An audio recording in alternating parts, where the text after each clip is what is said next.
Assalamualaikum warahmatullahi wabarakatuh. Alhamdulillahi rabbil alamin. Wassalatu wassalamu ala rasulillahil karim Nabiyyina wa sayyidina Muhammadin al-amin wa ala alihi wa sahbihi wa dhurriyyatihi wa ummatihi ila yaumiddin. Amma ba'd. Fa ibadallah, usi nafsi wa iyyakum bitaqwallahi faqad fazal muttaqun fala tamutunna illa wa antum muslimun. Faqala ta'ala ya ayyuhalladzina amanu taqullaha haqqa tuqatih wa la tamutunna illa wa antum muslimun. Hadirin rahimani wa rahimakumullah. Alhamdulillah, kita awali majlis ilmu kita di subuh ini Ahad 26 Syawal 1445 Hijrah. Dengan bersyukur pada Allah Subhanahu wa taala, kita masih diberikan kesempatan oleh Allah Subhanahu wa taala untuk berkehidupan. Di antara sekian orang hidup, kita mendapatkan kenikmatan berislam. Di antara sekian orang berislam, kita diberikan kenikmatan untuk beriman. Dan di antara panggilan iman itu, dari sekian ragam ibadah kita kepada Allah adalah panggilan untuk bisa memperdalam pengetahuan kita, memperbanyak dan merapatkan majlis untuk meningkatkan iman kepada Allah, sekaligus juga mengangkat derajat kita di hadapan Allah dengan tambahan pengetahuan-pengetahuan yang benar. Allah Subhanahu wa taala berfirman di dalam surah Al-Mujadalah ayat ke-11 itu, ya ayyuhalladzina amanu idza qila lakum tafassahu fil majalisi fafsahu yafsahillahu lakum. Hai orang-orang yang beriman. Nah, ini yang dipanggil imannya. Hai orang-orang yang telah menyatakan diri beriman pada Allah Subhanahu wa taala. Jika diinfokan pada kalian, mendapatkan informasi, di-share atau mintakan pada kita untuk melapangkan majelis, meluaskan. Tafsirnya bisa dua. Bisa setelah datang, padat, berikan kesempatan untuk orang mendapatkan bagiannya, duduk dan nyaman di tempat ia mendapati, di situ dia kemudian berhenti. Atau yang kedua di kekinian, mungkin majelisnya kan nggak semua orang datang secara offline, ada yang online, di-share supaya ilmu itu bisa meluas dan lapang orang menikmatinya. Tujuannya apa? Nanti penutupnya, yarfa'illahu alladhina amanu minkum walladhina utul ilma darajat. Maka Allah berkenan bagi penuntut ilmu yang belajar dengan imannya. Jadi niatkan belajar itu menggunakan apa? Iman.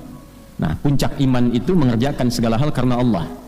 Karena itu pembuka iman di Al-Quran itu disandingkan dengan sifat Allah yang ghaib.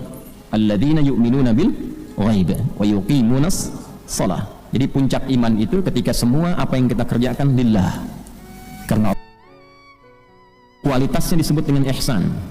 Hadis Muslim nomor hadis yang ke-8, an ta'budallaha ka'annaka tarahu fa illam takun tarahu fa innahu yarak. Engkau menjadikan kegiatanmu sebagai ibadah karena Allah dan merasa diawasi oleh Allah meskipun kau tak mampu menatapnya. Itulah puncaknya. Nah, bersyukur kita pada Allah, alhamdulillah kita masih diberikan kekuatan untuk beriman dan menunaikan ibadah salat subuh berjamaah. Semoga salat kita diterima oleh Allah Subhanahu wa taala. Ini saya baru kembali dari Wonogiri. Jadi subuh kemarin di Wonogiri, kemudian dari Solo sebetulnya dari Wonogiri langsung ke Semarang. Dari Semarang mau ada pertemuan, tapi karena mengejar jadwal ke sini tidak terkejar, langsung berangkat pakai darat. Nah, jadi tiba mampir, ini saya belum ke rumah ini. Mampir di kantor, langsung kemudian ganti pakaian, kemudian ke sini. Nah, yang ingin saya ceritakan bukan itu. Yang ingin saya ceritakan di sela perjalanan itu, ya kita mendapati informasi yang sebetulnya saya sudah tahu juga. Ya Ustaz, ini ada ramai-ramai tentang musik nih. Kemudian ini ada begini begitu, ada juga yang mencela, ada juga yang merendahkan, ada juga macam-macam. Saya pikir yang pertama, ini yang penting saya tegaskan pada kita semua. Kita itu mengaji bukan untuk keramaian. Sekali lagi, kita mengaji bukan untuk apa? Keramaian. Kita mengaji untuk mendekatkan diri pada Allah Subhanahu wa taala. Standarnya cuma dua di ayat yang tadi kita buka. Satu, meningkatkan iman, cirinya semakin kenal Allah, semakin senang ibadah, semakin giat kemudian untuk mendekatkan diri kepada Allah. Dan yang kedua adalah menambah pengetahuan. yang dengan tambahan pengetahuan itu memudahkan kepada kita menunaikan ibadah. Kalau kita tidak tahu tentang tambahan pengetahuan itu, rumit kita menunaikan ibadah. Ya, gimana supaya mudah, supaya gampang adaptasinya? Misal, kalau yang satu ilmu, satu dalil, satu cara itu gampang, takbir ucapkan Allahu Akbar, nggak ada masalah. Tapi kalau subuh masuk bab kunut, ya Ustadz Zaki tadi tidak kunut, Ustadz Amir itu kunut. Kalau kita tahu ilmu, ya baik yang kunut ada dalilnya, yang tidak kunut ada dalilnya, adaptasinya mudah. Ketika imamnya kunut kita tinggal ikuti. Dan kalau imamnya salam tidak usah sujud sahwi, karena tahu ilmunya. Jadi dua saja, meningkatkan iman kepada Allah. Yang kedua, bagaimana menambah pengetahuan supaya mudah kita beradaptasi dalam rangka menunaikan ibadah pada Allah Subhanahu wa taala. Jadi saya ingin memberikan nasihat pada kita semua di awal ini. Itu untuk dua hal tadi, dan semuanya lillah, termasuk para pengajar. Ya, jangan mengejar keramaian, popularitas, apalagi materi. Waliyadzubillah. Saya pun sering mengatakan kalau apa yang saya sampaikan tidak mendekatkan Anda kepada Allah, tidak menambah pengetahuan, tinggalkan saya, cari guru-guru lain yang lebih baik dengan sifat itu. Fadzakir innama anta dzakir lasta 'alaihim bimusaitir. Muhammad sallallahu alaihi wasallam, ingatkan, share, ingatkan. Tugasmu hanya mengingatkan, bukan untuk menguasai orang. Ya, apalagi saya yang bukan nabi, bukan rasul, hanya menyampaikan. Silahkan setelah disampaikan teman-teman kemudian menangkap. Kalau nyaman dengan itu amalkan, tidak nyaman tinggalkan.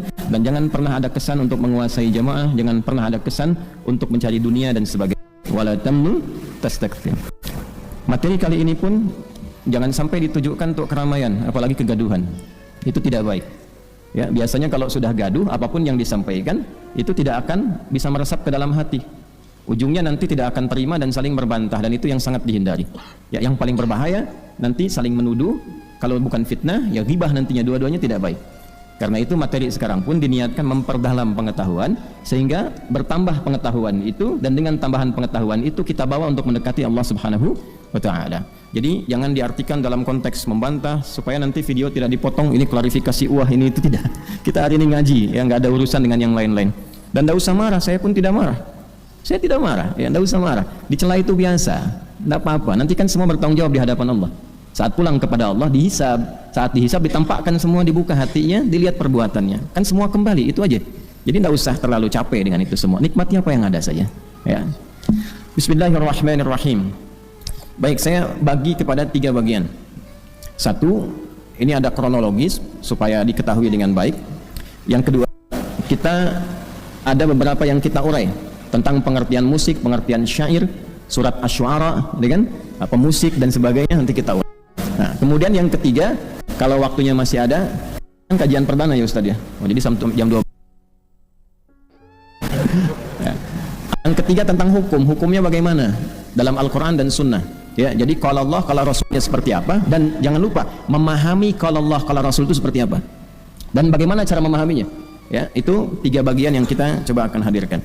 Bagian pertama itu kan ada cuplikan yang viral ya, kurang lebih 2 menit lah ya. Kemudian diambil sedikit. Nah, materi yang diambil itu ada di pengkajian Ramadan yang dilangsungkan di Universitas Muhammadiyah Jakarta, berlangsung dari 8 sampai 10 Ramadan. Itu di kisaran 18 sampai 20 Maret 2024. Jadi isi materi sesi 4. Bukan hanya saya, ada juga saudari Ustazah Oki Stiana Dewi itu ya, karena itu talk show sifatnya. Dan ini yang penting, jamaah yang datang itu bukan kalangan awam, bukan yang tidak tahu ilmu, tapi utusan dari setiap provinsi se-Indonesia. Di situ ada majelis tarjih yang bagian konstruksi hukum fikih, ada beberapa profesor, ada mubaligh, ada macam-macam dan sebagainya. Karena sifatnya pengkajian, bukan pengajian. Beda. Kalau pengajian, ngaji, kita belajar ya dan seterusnya. Kalau pengkajian itu analisis, menganalisis, meneliti dan melahirkan satu kesimpulan. Baik, secara singkat dan padat saja karena kita bagi dengan cepat. Yang diambil di cuplik itu, diantaranya ada satu pertanyaan tentang hukum musik. Sebetulnya ada satu pernyataan, ada satu pertanyaan. Pernyataannya dari moderator yang menyamakan Quran dengan musik, dan saya bantah tegas itu dengan dalil dan seterusnya.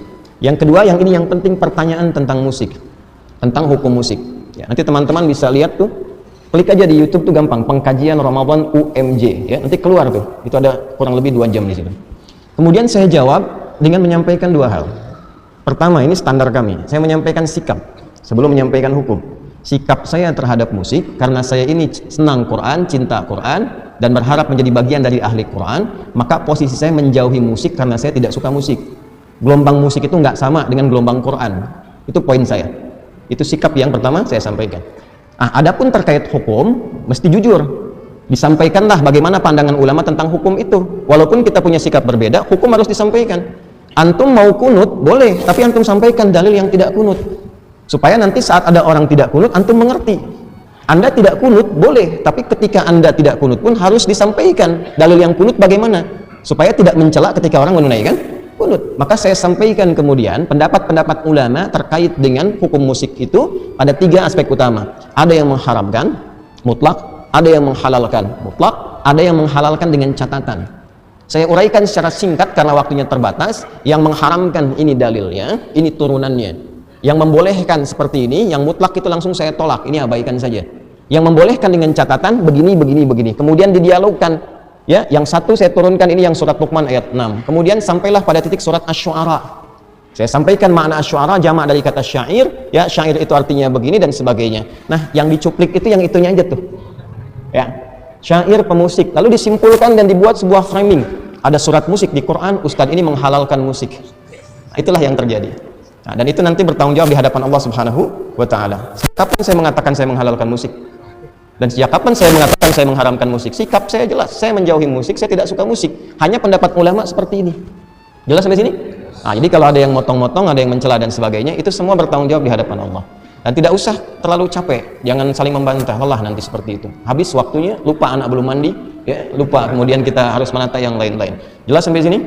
Nah, silakan tanyakan sama murid-murid saya yang ikut pengajian, yang khusus, ya, mereka tahu betul tentang bagaimana keadaan kami saat mengajar dan seterusnya. Nah, sekarang mari kita bahas inti persoalannya. Apa itu musik? Apa itu syair? Karena konon ada berita Ustadz Adi tidak bisa bedakan antara musik dan syair. Konon, ya. Nah, sekarang kita bedah dulu apa itu musik, apa itu syair, apa itu asy-syu'ara, ya kan? Bagaimana pandangan ulama di dalamnya dan seterusnya. Alhamdulillah khusus hari ini saya bawa cuma 2 kitab saja, ya. Ada banyak kitab terkait itu, tapi nanti repot dan keadaannya tidak kondusif. Baik, kita mulai. Pertama, saya akan izin berdiri untuk menguraikan supaya lebih mudah kita bisa pahami dengan baik. Bismillah. Alhamdulillah.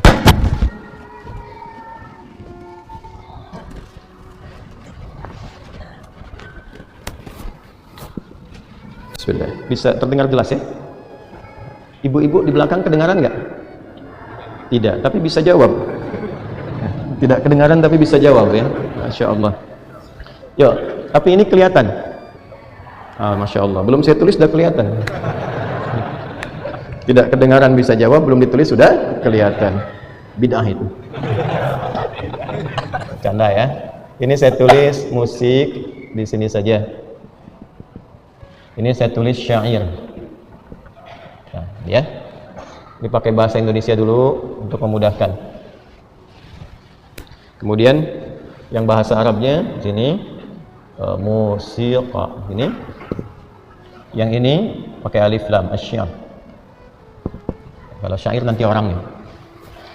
Coba lihat pelan-pelan sini ya supaya bisa mudah dipahami. Nanti saya turunkan referensinya, teman-teman bisa akses ya. Nah, kalau bisa handphonenya turun aja, kan ini juga sudah ada di sini dan sudah direkam ya. Jangan bikin live di atas live. Ya, supaya fokus nanti. Lihat sini. Kata musik pertama itu bukan bahasa Arab. Saya ulangi, kata musik bukan bahasa Arab. Jelas? Kata musik itu dari bahasa Yunani asalnya. Yunani. Ya. Dari kata musika, musika. Ya. Kata musika ini dalam mitos Yunani diambil dari kata muse. Artinya dewi seni. Dewi seni. Jadi Zeus itu punya dikisahkan dalam mitologi. Mitologi itu mitos, ya, bukan yang di online. Zeus online bukan ya. Zeus dalam mitologi Yunani itu punya 9 putri. 9 putri itu disebut dengan Muses namanya. Jamak dari kata muse, Muses. Ya. Perhatikan baik-baik. Nah, 9 putri ini terkait dengan seni dan musik karena itu disebut dengan muse. Misal ada yang namanya Cleo, kan? Itu dewi musik terkait dengan puisi. Nanti ada yang terkait dengan nyanyian, terkait dengan tarian dan sebagainya. Itu 9 ya. Kalau teman-teman mau akses silahkan nanti cari referensinya tentang ini Mungkin karena sekarang ini manusianya adalah manusia yang mengandalkan pada Google, ya googling saja, ya googling saja nanti arti musik misalnya, nanti keluar tuh. Bahkan kalau Anda misalnya buka Wikipedia pun ada musik itu keluar tentang pernyataan ini. Singkatnya adalah musik ini bukan dari bahasa Arab. Karena itu di era Nabi SAW, bahkan sebelum era Nabi, di masa jahiliyah sebelum Nabi lahir, kata ini tidak dikenal. Sekali lagi, kata ini tidak dikenal karena ini bukan bahasa Arab asli. Kita tuh kenal kata musik baru kekinian aja di abad-abad ketika Yunani itu banyak diterjemahkan, baik filsafatnya dan seterusnya, terutama nanti ketika berdiri perpustakaan besar Baitul Hikam. Ya, Abu Ja'far Al-Mansur nantinya diantaranya itu membuat satu gerakan banyak penerjemahan, maka dihimpun karya-karya Yunani.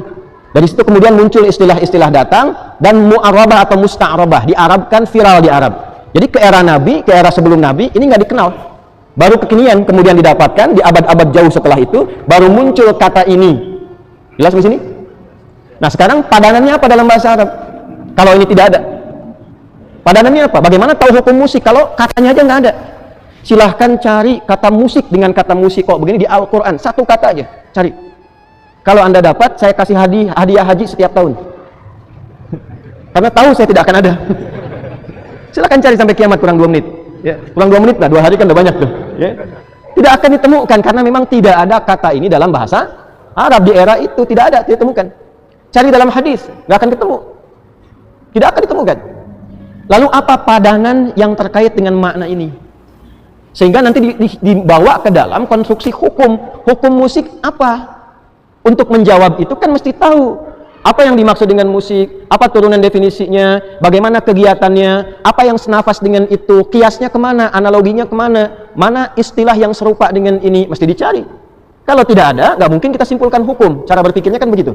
Ya, maka dicarilah kemudian oleh para ulama, ditemukanlah istilah yang senafas dengan ini, setidaknya punya 4 sampai 5 nama. Sejak zaman jahiliyah sebelum Nabi lahir sudah ada 5 nama ini, sampai kemudian di era Nabi mendapatkan komentar, pandangan baik langsung dari Nabi apapun terlebih dari Allah Subhanahu wa taala dengan turunnya ayat-ayat dan surah khusus. 4 sampai 5 nama ini saya sebutkan satu-satu. Yang pertama al-hida atau kadang disebut huda, gini. Bisa pakai dhammah, bisa pakai kasrah. Nanti saya sebutkan sejarahnya, saya sebutkan kitabnya, saya sebutkan turunannya. 2 al-ghina, ghina. 3 ini puncaknya, asy-syi'r. 1 huda pakai hak kecil ya, bukan hak besar. Hak huda atau hida. 2 al-ghina, ghina. 3 asy-syi'r. Kalau pakai alat nanti disebut dengan azaf. Alatnya disebut dengan ma'azif. Kemudian ini yang keempat, 1, 2, 3, 4. Yang kelima kadang disebut dengan as-sama'. Ini agak jarang, tapi sering kadang-kali dimunculkan dalam beberapa kitab fikih. Al-huda atau hida, 1. Al-ghina, 2. Asy-syi'r, ini puncaknya, 3. Yang keempat kalau pakai alat, azaf, alatnya disebut ma'azif. Dan yang kelima, as-sama'. Jelas di sini? Jelas. Jadi kata ini tidak ada, kata musik ini. Yang ada tuh 5 ini. Dari mana asalnya 5 ini muncul? 1 al-huda atau al-hida. Yuk kita pakai kitab dulu ya, supaya tidak dipahami bahwa ini cuma cerita atau dikarang-karang. Di antara kitab yang paling populer tentang hida atau huda, rujukan para ulama sampai sekarang, ya, termasuk juga para ahli-ahli sejarah dan syair. Itu nama kitabnya Mirwajudz Dzahab, karya Al-Mas'udi, Ali Al-Mas'udi. Mirwajudz Dzahab. Ya. Karya Al-Mas'udi.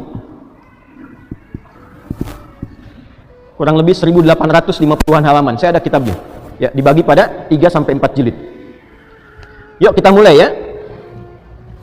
Hida atau huda asalnya bermula dari datuk atau kakek buyut Nabi SAW yang bernama Mudhar. Siapa namanya? Mudhar. Jadi kalau kita tarik ke atas, Muhammad SAW bin Abdullah bin Abdul Muttalib bin Hashim bin Abdul Manaf bin Qusay bin Murrah bin Kilab. Ada yang menyebut bin Kilab dulu baru kemudian Murrah, ya, bin Murrah bin Kilab. Muhammad SAW diulangi bin Abdullah bin Abdul Muttalib bin Hashim bin Abdul Manaf bin Qusay bin Murrah bin Kilab bin Ka'ab bin Ghalib bin Hir bin Malik bin Nadar bin Kinana bin Khuzaimah bin Mudrikah bin Ilyas bin Nizar bin Mudar. Ke-18. Saya coba ulangi. Ya. Jadi ini datuk kakek Nabi yang ke atas ke-18. Jadi kalau diurut ke ayah berarti kurangi 1, ke-17 berarti. Nah, Mudar ini keterangan ahli sejarah yang mencatat, ya, dan tersambung sampai ke atas. Nanti mereka punya rekam yang diceritakan dari masa ke masa. Lalu nanti pada era tulisan dituliskan. Mudar ini di antara tokoh sosok yang terkenal suaranya sangat bagus dan indah. Satu kali beliau naik atas untanya, lalu jatuh dari unta itu, tangannya cedera, patah. Ya. Saat itulah beliau minta tolong pada orang sekitarannya yang sedang berada di dekat-dekatnya, dan dengan unta mereka minta tolongnya begini, wa yadah, kan? Wa itu digunakan untuk meminta tolong. Ada huruf panggilan nida itu 14 dalam bahasa Arab, ada 14 jenis. Ya, ada a, ada ya, ada aya, dan diantaranya ada wa. Wa itu khusus untuk minta tolong. Wa yadah, gitu kan? Ya, tolong tanganku patah, tolong tanganku patah. Menariknya, karena suaranya bagus, orang tidak fokus dengan cederanya, tapi fokus dengan suaranya. Yang saking bagusnya, jangankan orangnya, unta-unta sekitaran pada datang berkumpul. Wa yadah, katanya kan, tolong tanganku, gitu kan? Ada iramanya, maka datanglah orang-orang ke situ, fokus kepada suaranya. Nih suara enak banget katanya. Jadi bukan fokus kepada cederanya. Maka dari situlah viral katanya itu wa yadah, ditirulah itu dengan senandung-senandung tertentu, awalnya dikhususkan untuk mengarahkan unta. Ya, karena ketika unta dengar itu makin semangat, makin cepat, makin jalan dan seterusnya. Maka dimodifikasi oleh sebagian orang, ketemulah kemudian irama-irama iqa dalam bahasa Arab itu. Sampai muncul formulanya. Dari situ formula ini digunakan untuk mengarahkan hewan. Senandung nyanyian yang diarahkan untuk bisa mengarahkan hewan itu dalam bahasa Arab disebut dengan hidaun atau hudaun. Ini asalnya. Ini versi 1 ini itu untuk mengarahkan hewan. Dari situ menyebar ke masyarakat luas, kan cepat viral dulu walaupun belum ada Google dan seterusnya. Menyebar cukup banyak, lalu banyak modifikasi. Ya, jadi bentuk formulasi, jadi notasi-notasi yang kalau sekarang disebutnya dengan notasi lah, ya, notasi irama. Nah, mereka bentuk jadi nyanyian umum yang tadinya untuk hewan dibikinlah jadi umum. Bisa untuk orang, bisa untuk menggambarkan ilustrasi sekitaran dan sebagainya. Maka ketika bentuknya dirubah dari untuk hewan saja menjadi senandung umum, itu disebut dengan ghina. Apa namanya? Ghina. Ini yang kita sebut dengan lagu nyanyian sekarang. Terjemahkan dengan lagu nyanyian. Ghinaun. Jelas? Oke, 2. Dari situ, dari senandung itu, kemudian lebih spesifik. Sampai itu ada orang yang khusus untuk bisa memeriksa ini polanya benar atau tidak. Untuk menunjukkan bahwa ini yang marak di masyarakat kami ini, sastranya seperti ini. Kalau keluar dari sini, itu tidak disebut dengan bagian dari komunitas masyarakat kami. Maka Allah Adzibiyani, dia yang mengoreksi. Kalau pengen bikin seperti ini, kalau pengen bikin ghina, formulanya begini. Formula itulah yang kelak kemudian dikenal dengan nama bahar. Bahar. Ya. Ba, ha, ra. Nih, bahrun. Bahr. Jamaknya bukhur. Pakai ha, ba, ha, waw, ra, bukhurun. Saya pelankan. Ada 16 jenis bahar pada waktu itu. Ada berapa? 16 formula, 16 jenis, ya. Sittata asyar bahran. Contoh. Satu, ada yang namanya bahar tawil. Formulanya. Tawil. Ya, disebut tawil karena formulasinya panjang. Tawilun lahu dunal bukhuri fadailu fa'ulun mafa'ilu. Formulasinya fa'ulun mafa'ilun. Fa'ulun mafa'ilu.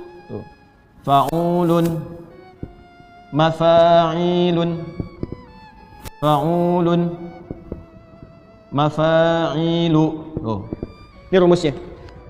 Jadi kalau ada orang ingin bikin nyanyian dengan menggunakan formula pada masa itu, lalu nanti menghadap untuk dikoreksi benar atau tidak, diantaranya pada An-Nabirah Adzibiyani, pakai formula ini dicek nanti.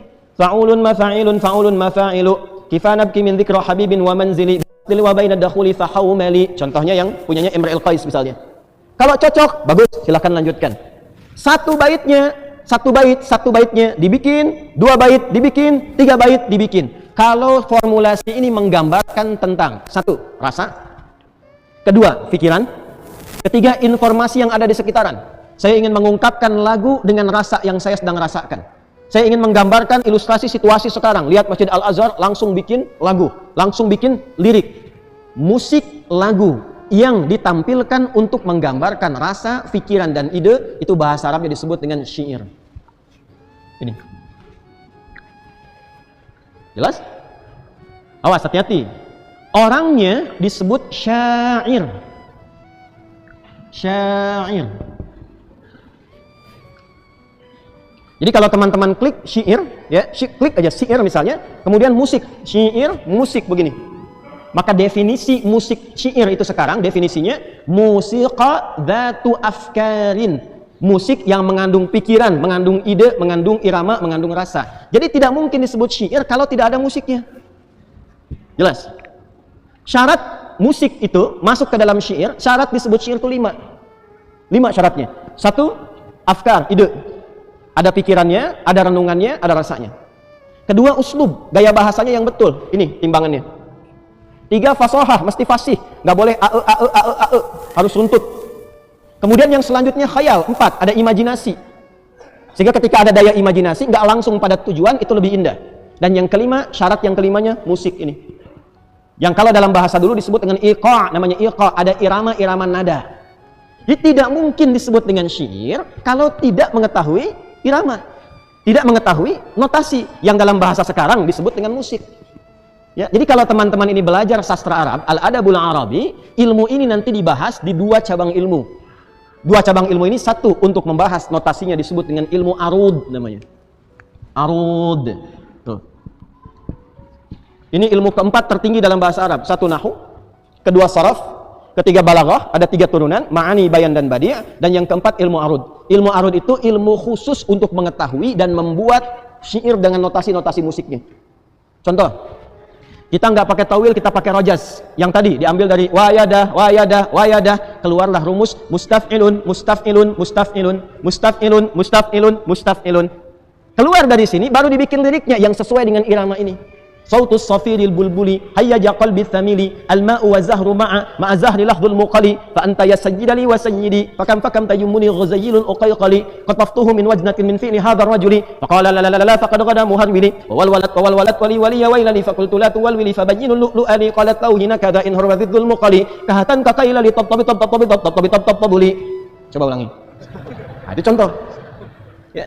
Bisa pakai madid, mufa'alatun, mufa'alatun, fa'ilatun, mufa'alatun, mufa'alatun, fa'ilatun. Contohnya apa aplikasinya? Tala'al badru alaina min thaniyatil wada'. Nah, itu ada iramanya, ada alunannya, ada notasinya. Notasinya itu dari sini ilmunya arud. Jelas? Dari mana tahu itu? Karena ini jurusan kuliah saya. Itu saja. Kami ini spesialisasi, saya ini cinta Quran. Karena saya cinta Quran, saya ikuti jalur ulama. Nggak mungkin tahu dan bisa menafsirkan Quran kalau nggak kenal bahasa Arab. Imam Syafi'i ngajinya bahasa dulu. Imam-imam ulama itu ngaji bahasa dulu. Maka jurusan kami itu bahasa dan sastra Arab. S1 kuliah saya membahas ini semua. Dan saya menulis buku di bidang arud ini. Namanya Minhatul Jalil fi Ta'rifi Arudil Khalil. Saya punya buku. Dan dalam bahasa Arab, bukan bahasa Indonesia. Minhatul Jalil fi Ta'rifi Arudil Khalil. Ini poinnya. Jelas? Oke, teruskan.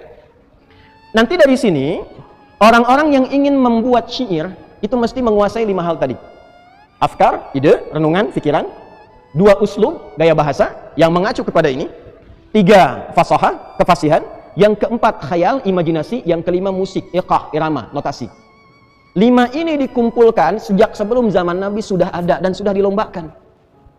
Ya, ada 4 jenis perlombaan di masa Nabi. Walaupun yang viral itu 3. 1, lomba mengumpulkan harta. Jadi mereka keluar berniaga, nanti di akhir pekan kumpul. Akhir pekannya tuh yang kita sebut Jumat sekarang, namanya Yaumul Arubah. Kumpulnya di tempat hiburan, weekendnya ke tempat hiburan. Apa yang dilakukan di sana? Foya-foya, kemudian bertanding. Yang ditandingkan itu 1, bertanding harta. Ya, jadi kalau sekarang ada yang weekend ke tempat hiburan, kemudian update status harta, kumpul-kumpul siapa yang terkaya, itu jahiliyah sudah duluan. Ya, nanti yang paling banyak hartanya itu disebut tajir. Nah. Pedagang sudah ada, sekarang juga ada kan ya, bahasa kerennya crazy rich kan ya, ada yang crazy rich, ada yang crazy tanpa risk gitu ya. Nah, itu tajir itu asalnya pedagang, karena dagang kaya. Makanya kalau mau kaya, orang jahiliyah itu dagang, bukan nipu. Bukan korupsi. Sejahiliyah-jahiliyahnya jahiliyah, ya, tidak korupsi, dagang. Gitu ya, dagang. Nah, yang paling kaya disebut nanti tajir, jamaknya tujar. Yang kedua dukun. Dukun sudah banyak. Ya, nanti pasangannya ketemunya dengan penyihir. Dukun, kahin, penyihir, sahir. Itu lomba bikin mantra. Siapa yang mantranya paling manjur, itu nanti akan diangkat sebagai ketua dukun. Jadi paguyuban dukun sudah ada zaman jahiliyah. Dan ketuanya banyak, betul. Makanya Nabi ketika nanti beliau diutus dan oleh Allah diwahyukan Al-Quran, dituduh ini kreasi dukun, maka dibantah oleh Quran, wa ma huwa biqauli kahin. Bukan, ini bukan produk sihir. Jelas? Yang ketiga, syair. Syair, ahli syair, ahli musik tingkat tinggi. Kenapa disebut tingkat tinggi? Karena yang ini buat hewan saja. Ini masih umum, yang ini istimewa. Nggak semua orang, nggak sembarangan bisa menguasai ini. Jadi kalau sudah levelnya syair, itu musisi khusus, dan itu dilombakan. Dibikin syair ini kalau sampai 7 bait disebut qasidah namanya. Ya, satu baitnya itu ada 2 baris. Baris pertama disebut sodrun, baris kedua disebut ajazun. Sodrun, ajazun. Kalau sudah ada 7 disebut qasidah. Di qasidah itu tidak harus pakai rebana. Ya dana, bangun masjid pakai dana. Nggak harus pakai rebana. Ya, Depok Cibubur gitu ya. Dapat uang segepok kecebur gitu ya. Jadi nggak harus pakai rebana. Qasidah itu bila ada bait syair sampai ke 7 jumlahnya disebut qasidah. Kumpulan-kumpulan qasidah disebut dengan diwan namanya. Jadi dari mulai syair pakai bahasa Arab aja biar nggak salah paham. Nanti dari sini muncul qasidah kalau 7. Dari qasidah muncul diwan kalau dikumpulkan. Jelas? Ini dilombakan. Dilombakannya di mana? Di pusat hiburan namanya aswaq, suq uqad, suq dumatul jandal, dan nanti yang paling bergengsi, paling elit perlombaannya di atas Jabal Qubais. Di dekat Ka'bah yang sekarang ada istana raja itu, Jabal Qubais. Ya, ada Gunung Abi Qubais, itu ada istana sekarang. Itu adalah tempat prestisius yang menentukan siapa berkuasa. Makanya kalau teman-teman lihat ada istana di atasnya, ini menunjukkan ini yang sedang berkuasa itu pemerintahan ini. Nah, dulu yang punya kuasa itu 3 golongan itu. Yang paling kaya, kemudian ada dukun dan tukang sihir, ya, satu lagi ada musisi, penyair di sini. Syair. Dilombakan, yang keempat nanti yang kedudukan, ya, dan seterusnya. Dilombakan, perlombaan ini akan menyeleksi 7 terbaik. 7 terbaik. 7 terbaik ini kalau sudah didapatkan, itu nanti karya mereka 7-7-nya akan ditempel di dinding Ka'bah, dituliskan. Itulah asal mula sejarah nanti kain kiswah yang diganti dengan Al-Quran saat Islam hadir di tanah Hijaz. Asalnya itu bukan ayat Quran, asalnya bukan Asmaul Husna, asalnya itu tulisannya syair semua. Lirik-lirik, lagu-lagu dan sebagainya. 7 disebut mu'allaqatus saba'. Nanti dipilih pemimpinnya, siapa yang paling hebat disebut dengan ini syair, orangnya syair, jamak dari kata syair karena jamak itu lebih dari 2. Ya, kalau 2 disebut mutsanna. Ada yang mengatakan lebih dari 1. 1 mufrad single, 2 mutsanna, ya kan? Yang ketiganya jamak. Karena ini dipilih 7, maka dijamakkan syair menjadi syu'ara. Jamak dari kata syair, syu'ara. Paham? Masuk sampai sini? Masuk. Ini maaf kalau saya terasa lebih kencang karena suara yang di sini dengan ini agak berbeda. Ya, maksud saya supaya kedengaran ke belakang. Kalau yang teman-teman online terdengar, itu supaya terdengar yang offline ke belakang. Ya. Jadi bukan karena semangat membara, bukan. Ya. Jamak syair itu syu'ara. Adalah 7 kemudian dikumpulkan. Ditempelkan di dinding Ka'bah, ditulis dengan tinta emas. Main-main, ditulisnya pakai tinta emas. Ditempelkan di dinding Ka'bah, ditempelkan 7 terbaik namanya al-mu'allaqat as-saba'. Kalau belajar sastra Arab pasti paham nih. Al-mu'allaqat as-saba'. Pemimpinnya yang paling viral namanya Imra'il Qais. Imra'il Qais. Gelarnya Amirus Syu'ara, pemimpin para musisi. Gitu. Jelas? Amirus Syu'ara. Kejadian ini berlangsung 150 tahun sebelum Nabi lahir. Jadi sudah viral dari 150 tahun sebelum Nabi lahir dan berlangsung sampai ke era Nabi sallallahu alaihi wasallam. Paham sampai sini? Jadi ini saya terangkan dulu pengertiannya huda, hida, ghina, kemudian syair. Orangnya disebut apa? Syair. Jamaknya apa? Nah, kalau sudah paham sampai sini, Anda mengerti syair dalam bahasa Indonesia beda dengan syair dalam bahasa Arab. Jadi kalau Anda membaca syair dipahami bahasa Indonesia, ketemunya apa? Ya kata-kata yang ada iramanya. sajak, ya pasti beda dengan musik. Karena pengertian syair dalam bahasa Arab bukan dalam pengertian bahasa Indonesia. Tidak disebut syair, bukan disebut penyair kalau tidak menguasai musik. Kalau sudah syair itu sudah musisi, sudah tahu lagu, tahu notasi, tahu lirik, itu baru disebut syair. Jadi bukan dalam pengertian bahasa Indonesia. Mungkin antum bacanya syair itu dalam yang terbayang di pengertian di kepalanya bahasa Indonesia. Ya, jadi disitulah disimpulkan beda syair dengan musik. Ya kalau bahasa Indonesia emang beda, pasti beda. Ya, musik dalam bahasa Indonesia. Musik dalam bahasa Indonesia, sekali lagi, dengan syair dalam bahasa Indonesia, itu kalau kemudian dipertemukan, tidak akan ketemu, karena tidak sama. Ya, yang syair ini hanya kata-kata, Anda bikin sajak, bikin puisi, disebut syair, ada penyair. W.S. Rendra misalnya, ya, Pak Taufik Ismail misalnya, itu penyair.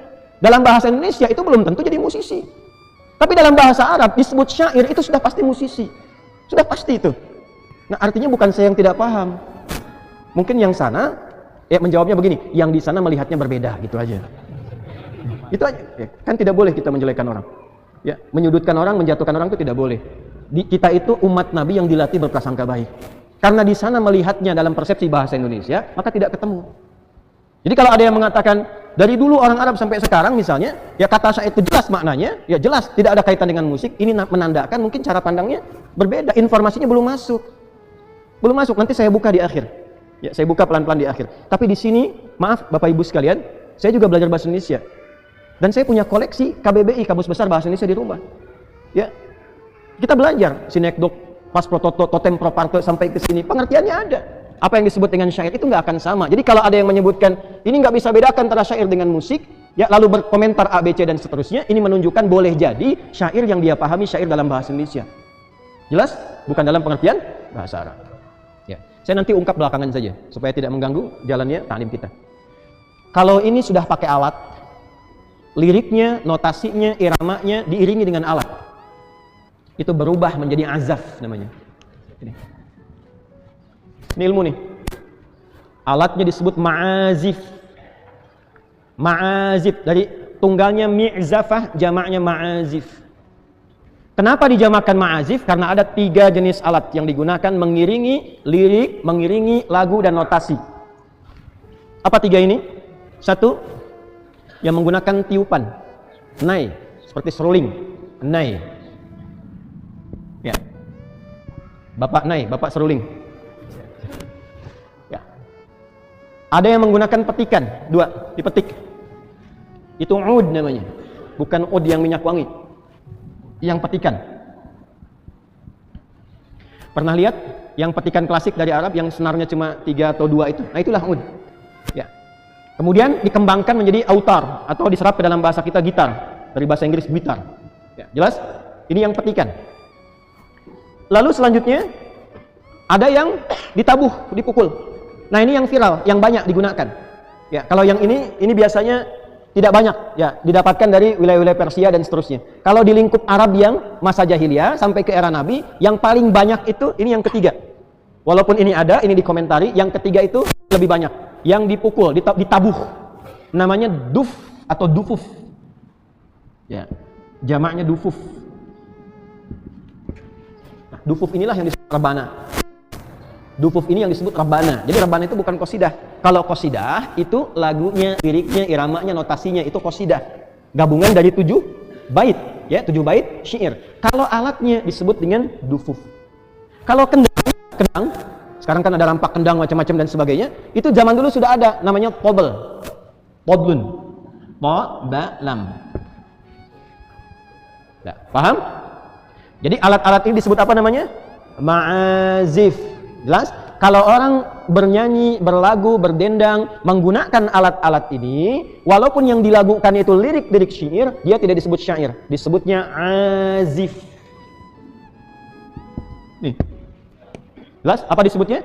Azif. Kalau diperdengarkan, orang mendengar konser lah kalau istilah sekarang, dikonserkan, diperdengarkan, diundang, kemudian dibayar dan sebagainya, maka ketika diperdengarkan itu disebut dengan sama namanya. Sama. Jelas? Nih, 1, 2, 3, 4, 5. Ini asalnya. Paham sampai sini? Nah inilah yang kelak kemudian hari Bapak Ibu sekalian, dalam definisi orang sekarang nggak kenal gina itu apa. Taunya ghani, kaya. Pagoni orang kaya, tapi tagoni nyanyian. Benar kan? Tuh, orang nggak kenal dengan qida. Orang nggak kenal dengan azaf, nggak kenal. Taunya apa? Musik. Nah, kadang-kadang bahasa Arab diserap ke dalam bahasa Indonesia itu tidak harus selalu sama maknanya. Ya, bisa jadi bisa berubah, bisa berbeda. Ya, misal kita ambil beberapa banyak bahasa yang ditarik ke dalam bahasa Indonesia. Bahkan ke bahasa daerah. Bahkan ke dalam bahasa daerah. Majelis apa namanya? Hah? Majelis itu forum. Ya. Coba majelis umum MPR diartikan sidang tuh. Sidang majelis. Majelis itu asalnya tempat duduk. Gitu. Dari kata jalasa, tempatnya majelis, tempat untuk duduk. Ya, tidak harus tempat untuk bersidang. Majlis Jumat yang mulia gitu kan. Ya, majlis itu dalam bahasa Indonesia tidak sama dengan bahasa Arab. Kalau majlis Jumat, forum Jumatan, padahal asal kata majlis itu tempat duduk. Syair ini itu produk musik dengan 5 syarat tadi. Ketika ditarik ke dalam bahasa Indonesia, maknanya berubah untuk membedakan dengan istilah yang sudah ada di tempat itu supaya tidak sama. Maka berubahlah syair menjadi istilah-istilah yang berbeda dari asalnya dalam bahasa Arab. Paham sampai sini? Di mana ditemukan itu? Nih saya bawa kitabnya, ini tebal sekali nih. Namanya Al-Musiqa wal Ghina fi Mizanil Islam. Musik, nah, dan lagu dalam timbangan Islam. Ini pengarangnya, kalau teman-teman lihat, Abdullah bin Mustad Al-Hajiz. Ini 500, kurang lebih 500 halaman, segini tebalnya. Dijelaskan asal-usul ini. Semua diuraikan dari awal sampai akhirnya. Jadi ini bukan karangan pribadi, semua ini ada kitabnya. Dan ini merubah lagi kepada kitab-kitab lain, dikumpulkan jadi setebal ini. Ya. Nah, kita belum ketemu nih sampai ke hukum. Setelah paham ini, 5 urutan ini, maka pola ini menyebar di masyarakat Hijaz pada masa itu. Kalau masuk Hijaz itu sudah masuk masyarakat Mekahnya terutama. Sudah? Nanti ada Mekah, ada Madinah dan seterusnya. Nah, di masyarakat Mekah pada khususnya wilayah itu mereka sudah punya 6 sampai 7 kebiasaan sebelum ini datang. Ya, sudah punya 6 sampai 7 kebiasaan. Dan kebiasaan ini kebiasaan buruk. Makanya dikenal dengan jahlun, orangnya jahilun, digabungkan jahiliyah. 1, mabuk. Ya. 1 apa? Mabuk. Paling prematur di zaman itu mabuknya 5 kali sehari. Pemula itu, Pak. Pemula 5 kali sehari. Ya. Mabuk lagi, nah itu mabuk lagi terus, mabuk lagi sampai 5 kali. Itu pemula. Ya. 2, pezina. Ya. Jadi ada orang yang bahkan kalau sehari nggak zina, pusing. Zina itu, ya, khatam zina. Lebih dahsyat. Jadi kalau ada tetangga suami kumpul, ya, kongko duduk ngobrol. Saya nggak enak sama istri saya juga bosan, malam tukeran yuk, ayo katanya. Itu malam bisa tukeran. Dan itu ada babnya, bahkan di fikih ada. Itu yang nanti dikecam, itu yang turun ayat-ayat tentang larangan zina. 2. Yang ketiga, nah ini problem. Suka nuduh, suka menjatuhkan, suka menyerang. Haja namanya. Haja. Nah, ini sumber peperangan nanti. Yang keempat, melahirkan keberanian untuk berperang, hamasah. Yang kelima, menjadi profesi untuk meratapi orang ketika meninggal. Jadi ada profesi ahli ratap. Jadi kalau misalnya ada yang meninggal, diundang nih yang profesi ini untuk meratapi aja, itu dibayar, Pak. Makanya nanti ada larangan dari Nabi meratapi orang meninggal, karena itu ada kebiasaan jahiliyah. Jadi bayar orang untuk nangis aja, gitu ya. Nggak tahu sekarang ada apa enggak gitu. Buat nangisin aja, nangis, dan gitu pulang dapat uang, ketawa lagi. Yang keenam, nah ini biasanya di lingkungan pejabat zaman jahiliyah ya, jangan dipotong nih. Itu dibayar untuk muji-muji. Ya, untuk muji aja, muji ya. ABS asal Bapak senang gitu. Jadi ketika muji dapat uang, ketika muji dapat uang. Itu madah namanya. Madah. Nah, saya turunkan ke 6 ini, saya tuliskan. Bismillah. Ini saya hapus bagian sini ya. Ini materi penting sekali nih. Saking pentingnya susah dihapus nih. Sini aja ke bawah. Tolong kamera yang ini difokuskan supaya kelihatan ke atas. 1 yang mabuk-mabuk namanya khamar, buat mabuknya. Kedua, untuk yang zina, selingkuh, menggoda dan sebagainya disebut ghazal. Yang ketiga, untuk menuduh, menyudutkan, ya, dan semacamnya itu disebut haja. Kemudian yang selanjutnya, untuk dibawa ke suasana semangat berperang dan seterusnya disebut hamasah. Yang selanjutnya untuk meratap-ratap disebut rafa atau ritha. Bisa dengan 2 harakat, ratha'un atau ritha'un. Yang terakhir disebut dengan madah. Muji-muji. Belum ada nuansa agamanya, belum ada nuansa edukasinya, belum ada. Itu semua di sini semua. Nah, ketika syair itu masuk, lagunya masuk, sudah ada notasi, viral di masyarakat itu, menyatulah dengan 6 karakter ini. Maka gunakanlah syair itu untuk melengkapi kegiatan-kegiatan ini. Dari mulai lagu yang tidak pakai alat musik, sampai dengan lagu menggunakan alat musik. Jadi, supaya lebih masuk dan jadi kalangan elit, kapan disebut elit orang jahiliyah? Kalau mabuk, kalau mabuknya ada lagunya. Mabuknya ada syairnya. Kadang disertai alat musik. Nah, syair-syair yang dilekatkan pada aktivitas mabuk disebut khamriyat namanya. Apa namanya? Khamriyat. Misal saya bacakan yang paling viral. Kalau Anda belajar nanti di jurusan sastra Arab, nanti pas masuk bab syair, pendalaman syair, itu ada syair yang sangat populer tentang khamr ini. Syairnya Farazdak. Hayyam bina ila khamrin muskirina, fawailul lil musallina wa laysa lil muskirina. Gitu kan? Mari kita mabuk-mabuk, karena yang celaka itu orang yang sholat, karena Tuhannya berfirman, celaka untuk orang sholat, wailul lil musallin, bukan celaka untuk orang mabuk. Itu saking jeleknya tuh. Ada. Itu khamriyat. Ya, mereka mabuk itu pakai lagu, ada yang diiringi alat musik ma'azif. 2. Ini yang kedua itu untuk merayu perempuan, untuk selingkuh, untuk zina, itu pakai ghazal. Jadi kalau cuma merayu biasa itu nggak keren. Kapan menjadi keren? Ketika bikin lagu, bikin syair dan seterusnya. Begitu dibikinkan, itu langsung perempuan tertarik, bisa zina seketika. Itu ghazaliyat namanya. Ini bukan, jauh sekali. Ya, hati-hati, jangan salah berpikir. Ya, ini ghazaliyat. 3 haja itu sengaja untuk nyerang. Ya, untuk persiapan, merendahkan, menyudutkan, menghantam. Itu jadi istimewa dan terasa hancur martabat kalau diserangnya pakai syair. Ya. Itu bisa menembus, dalam komentar Nabi nanti, menyerang menggunakan haja ini, itu bisa menembus lebih cepat dibandingkan anak panah yang melesat. Itu komentar Nabi, dan itu ditemukan dalam kitab-kitab tafsir.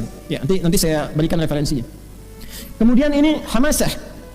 Hamasah ini biasa disertai dengan genderang. Ya, dengan satu yang dipukul, ditabuh itu, ya. Itu biasanya persiapan kalau mau perang. Teman-teman pernah lihat nggak kalau film kolosal itu ada yang ditabuh itu, genderang besar, bung bung bung bung bung. Di Arab itu bukan cuman dulu dengan genderangnya, tapi ada lagunya, ada liriknya, ada syairnya, ada qasidahnya. Ya. Dan nanti kedepannya menjadi mars. Mars itu kalau tentara-tentara itu mau menyerang itu, masa-masa Turki Utsmani itu kan ada Janissary itu. Coba lihat himnenya deh. Kalau sudah kedengaran itu keadaannya, musuh itu jadi gentar. Itu asalnya hamasah, sudah ada. Dan yang kelima itu ratha. Untuk meratapi yang tadi saya sampaikan, ya, itu pakai lagu. Profesi peratap itu akan lebih keren dan harganya jadi mahal, bayarannya tinggi kalau dia punya lirik, punya lagu dan dia masuk di bidang itu. Itu lebih tinggi dan dibayar. Yang terakhir madah, untuk muji-muji. Nah, itulah masuk ke lingkup masyarakat jahiliyah, sehingga ketika dipakai oleh mereka, kata-katanya tidak bermanfaat dan kadang mereka bahkan kumpul, ini poinnya. Ketika Nabi diutus berdakwah menjadi rasul, bahkan sebagian profesi mereka itu digunakan untuk menghantam Al-Quran dan menghantam Nabi. Contoh, siapa aja tokohnya? Ini saya bacakan. Referensinya, coba di kitabnya yang paling gampang, Tafsirul Munir, karya Syekh Profesor Wahbah Az-Zuhaili. Itu yang paling baru sekarang. Ya, saya bisa sebut yang lain, seperti At-Tabari juga ada. At-Tabari juga ada. At-Tabari itu yang paling klasik, tafsir kalangan salaf. Yang paling awal-awal itu tafsir Ibnu Jarir At-Tabari, 16 jilid.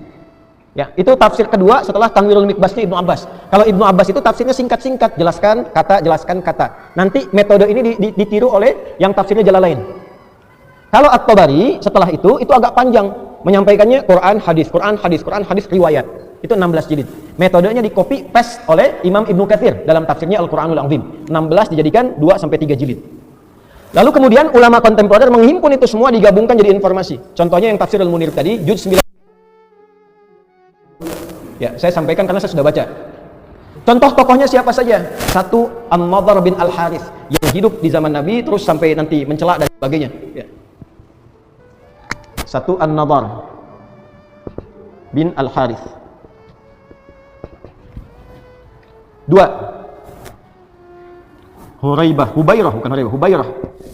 Hubairah bin Abi Wahab. 3, ibu mungkin belum banyak tahu ini, Bu. Tahu nggak? Belum kan? Belum saya tulis kan? Ya. Al-Aura. Bu tahu nggak Aura itu siapa? Aura tahu siapa? Kalau Abu Lahab tahu siapa? Ya? Nah, istrinya Abu Lahab itu namanya Aura. Dan istrinya Abu Lahab ini adalah seorang penyair. Penyairnya bukan bahasa Indonesia, penyair bahasa Arab. Artinya musisi juga, tahu musik, tahu lagu dan sebagainya. Ini mereka itu kadang kumpul-kumpul hanya untuk merencanakan bagaimana menyerang Al-Quran dan Nabi SAW. Kumpul. Kumpul-kumpul, ngobrol-ngobrol, bikin lirik, ya, disatukan jadi lagu. Karena keluar dari suara yang dikatakan hadis. Ya, sesuatu yang dikumpulkan tidak ada manfaatnya disebut lahwun. Jamaknya, ya, jamak dari kata lahwun, kalau ke alat itu disebut malahi. Malahi. Kalau ada alat-alat ma'azif itu dipakai untuk kemaksiatan seperti tadi, maka itu disebutnya malahi. Kalau ada lirik, lagu, notasi disampaikan untuk memalingkan dari Al-Quran dan ketaatan pada Nabi, itu disebut lahwal hadis. Ya, maka turunlah Quran surah ke-31 Luqman ayat yang ke-6. Ketika mereka kumpul-kumpul ingin menyerang Nabi, maka disitulah turun kemudian jawaban dari Allah langsung. Wa minan nasi may yashtari lahwal hadis liyudilla an sabilillah. Itu asalnya. Ada di antara orang itu sengaja menukar akhiratnya, bahkan sengaja dia, ya, mengadakan konser untuk supaya dapat sesuatu, dan yang lebih tinggi dari itu adalah supaya orang tidak fokus dengan dakwahnya Muhammad SAW, supaya orang tidak kenal Allah. Jadi menampilkan musik, lagu khusus untuk mencela Nabi. Bahkan ini aura ini, ya, la'natullahi 'alaiha, karena hammalatul hatab gelarnya di Quran. Ini aura ini menyebut Nabi itu tidak dengan nama Muhammad. Waliyadzubillah, disebutnya mudzammam. Enggak mau nyebut Muhammad. Nggak mungkin orang itu mencela itu dengan bahasa yang baik, nggak mungkin. Muhammad itu kan yang bagus, yang taat, yang soleh itu Muhammad. Kan nggak mungkin mau menghina si soleh, kan nggak mungkin. Si baik kan nggak mungkin. Maka dirubah menjadi mudzammam. Itu yang bikin siapa? Aura. Dan dia bikin lagu tentang itu. Nah, di kitab-kitab tafsir yang ketika menjelaskan tentang ini itu ada. Jelas sampai sini? Nah, maka apa yang mereka lakukan? Mereka nyerang Nabi, mereka nyerang, ya, Quran. Maka turunlah ayat-ayat untuk mencela mereka. Bahkan sebagian nuduh itu Quran itu produk syair juga karena ada iramanya. Nanti kita terangkan di akhir, ya, kita terangkan di akhir saat bahas hukum. Maka apa yang mereka katakan itu syair juga. Turun ayat, wa ma 'allamnahu syi'ra wa ma yanbaghilah. Tiap malam Jumat kita baca Yasin. Paginya Al-Kahf, gitu kan? Tidak pantas Muhammad itu bikin syair, bikin lagu, bikin musik dan sebagainya. Enggak pernah kami ngajarin begitu, kata Allah. Wa ma huwa biqauli syair. Qalilan ma. Quran itu bukan produknya syair. Ya, gampang cara ngeceknya. Kalau produk syair pasti akan sesuai dengan irama 16 itu, bakar itu. Kalau di luar 16 sudah pasti bukan syair. Ya, syair itu 16 itu, ada iramanya, notasinya dan seterusnya 16 itu. Kalau bukan itu sudah pasti bukan syair, dibalikan lagi oleh Allah. Kan kamu yang bikin dengan alif, dengan lam, dengan mim, alif lam mim. Tuh kan? Kamu yang bikin syair dengan itu. Coba cek sama enggak? Enggak ada yang sama. Dzalikal kitabul la raiba fi, tidak ada keraguan. Quran itu bukan musik, bukan syair, firman Allah, jauh dari apa yang kamu bayangkan. Jauh dari apa yang kamu tuduhkan. Makanya bukan syak tapi raib. Raib itu ragu sambil nuduh. Ya. Kayaknya Ustaz Adi tidak menguasai bidangnya deh. Emang itu Ustaz itu memang cuma pandai retorika. Nah, itu meragukan sambil nuduh. Itu raib namanya. Jelas? Nah, ini contoh ya, contoh saja, nggak ada kaitan dengan apa-apa. Nah, ini 16 ini. Dipakai ini turun ayat merespon. Respon tertingginya apa? Ketika banyak mereka menyerang dengan karya, dengan lagu, musisinya pada nyerang, turunlah Asy-Syu'ara itu. Surah ke-26. Khususnya dari ayat 224. Wasyu'ara'u yattabi'uhumul ghawun alam tara annahum fi kulli wadi yahimun wa annahum yaquluna ma la yaf'alun. Turun dari ayat 224 itu. Ya, wasyu'ara. Problemnya di mushaf itu diterjemahkan dan para penyair itu problemnya. Lalu orang ngaji dari terjemah, nggak belajar ilmunya. Yang repot lagi baca terjemah berfatwa, itu problem. Nih buat ngetes nih begini. Apa artinya Iqra? Bacalah. Wahyu pertama turun kan Iqra bismi rabbikal ladzi khalaq. Coba buka Quran surah 96 ayat 1, lihat terjemahan, bacalah. Sekarang buka Quran surah 29 Al-Ankabut ayat 45. Utslu ma uhya ilaika minal kitab. Iqra dengan utslu katanya beda nggak? Beda, terjemahannya sama. Yang satu bacalah, yang satu lagi pun bacalah. Silahkan cek. Kalau katanya beda, kenapa kok bisa terjemahannya sama? Dibaca terjemahan, kalau ngajinya pakai terjemah nggak akan ketemu. Iqra, utslu itu beda. Kalau iqra dari qiraah, qara'a yaqra'u qira'atan iqra. Asal katanya membaca tanpa menuntut memahami, yang penting baca. Mau paham mau tidak silahkan. Ini Budi, ini bapak Budi, ini ibu Budi, ini tetangga Budi, itu temannya Budi. Ya, yang penting bisa baca. Perkara Anda kenal Budi atau tidak, siapa tetangganya, itu urusan lain. Nah, itu iqra namanya. Kalau sudah tilawah, utslu itu artinya baca dan pahami yang dibaca itu. Amalkan setelah paham itu. Ketika awal ayat turun wahyunya pakai iqra, kenapa bukan utslu? Karena Nabi itu jangankan bisa paham, baca aja nggak bisa. Maka kata para ulama, li ta'kidi ummiyati Muhammad sallallahu alaihi wasallam, untuk menguatkan sifat umminya Nabi Muhammad yang jangankan paham, baca pun tak bisa. Kalau ayatnya utslu, salah ayatnya. Ya, Allah nggak mungkin salah, maka turunnya Iqra. Setelah banyak bacaannya, diikuti, dipahamkan, diajarin sholat, maka turunnya utslu, pakai tilawah. Diajarin Nabi, jangan cuman baca, tapi pahami yang dibaca. Ini maksudnya, kenapa begini? Diajarkan ke sahabat. Makanya Abu Bakar ketika takbir baca Allahu Akbar, saking pahamnya, itu sampai bergetar, haru, nangis.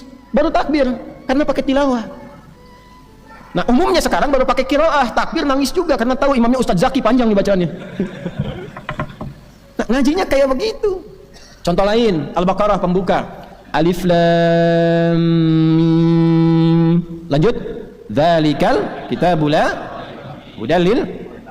Buka mushaf. Dzalikal kitab itu diterjemahannya kitab ini. Kitab ini, Pak. Yang belajar nahwu aja, yang paling standar tahu dzalika terjemahannya apa? Itu. Kalau ini hadza, kok bisa kitab ini? Apa salah terjemahan? Tidak, ngajinya pakai balaghah. Itu belum lengkap asalnya, karena memang terjemah itu bukan tafsir. Terjemah itu mengambil keumuman makna supaya minimal tahu lah gambaran umumnya begini. Dzalika itu kalau di balaghah singkatan dari dzanya hadza, li-nya lamul bu'di, kafnya kaful khitab. Paham? Tidak.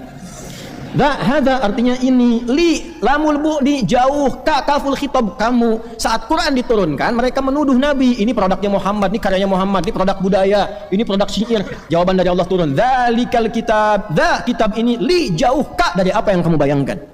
Bukan seperti yang kamu pikirkan, bukan seperti yang kamu tuduhkan. Kalau tidak punya hujah, nggak punya ilmu, jangan nuduh, kata Allah. Makanya pakai rai, bukan pakai syak.